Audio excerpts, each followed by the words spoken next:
તો વડોદરાની MS યુનિવર્સિટીમાં એક અનોખા કોર્સની શરૂઆત કરવામાં આવી છે। આર્ટ્સ ફેકલ્ટીના અંગ્રેજી વિભાગમાં કોર્સની શરૂઆત થઈ છે। સ્વતંત્ર સેનાની વીર સાવરકરની આત્મકથા અને PM મોદીના જ્યોતિપુંજ પુસ્તક પર કોર્સ।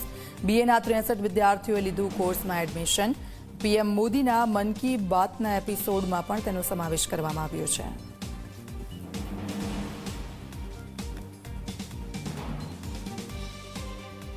ડિપાર્ટમેન્ટ ઓફ ઇંગ્લિશને કે અત્યાર સુધી આપણે જે કંઈ બધું ભણાવીએ છીએ એ મોટાભાગું યુરોસેન્ટ્રિક અને બ્રિટિશ છે।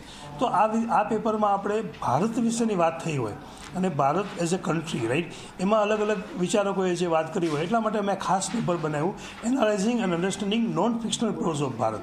Non fictional pros of Bharat એટલે ઓટોબાયોગ્રાફી, બાયોગ્રાફી, એસેઝ, આર્ટિકલ્સ, સ્પીચ, આ બધા અલગ અલગ જે છે એનો અભ્યાસક્રમમાં સમાવેશ કરવામાં આવ્યો। આ માઇનર 6નો કોર્સ છે, analysing and understanding non fiction in Bharat.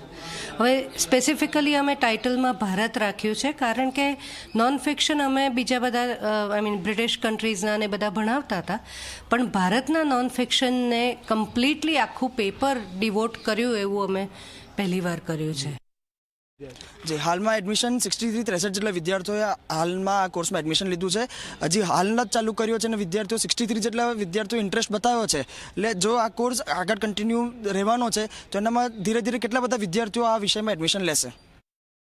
મને એવું લાગે છે કે બહુ જ જરૂરી છે, જે રીતના મોદીજીને ઇન્સ્પિરેશન મળ્યું છે ને તે એટલા આગળ ગયા છે એમના કરિયરમાં, એવી રીતના સ્ટુડન્ટ્સ પણ એમનું ઇન્સ્પિરેશન છે એ વાંચશે તો એના લીધે સ્ટુડન્ટ્સને પણ ઘણી હેલ્પ થશે અને ઘણું ઇન્સ્પિરેશન મળશે। તો મારા હિસાબથી બહુ જરૂરી છે કે સ્ટુડન્ટ્સને આ ભણાવવામાં આવે સબ્જેક્ટ।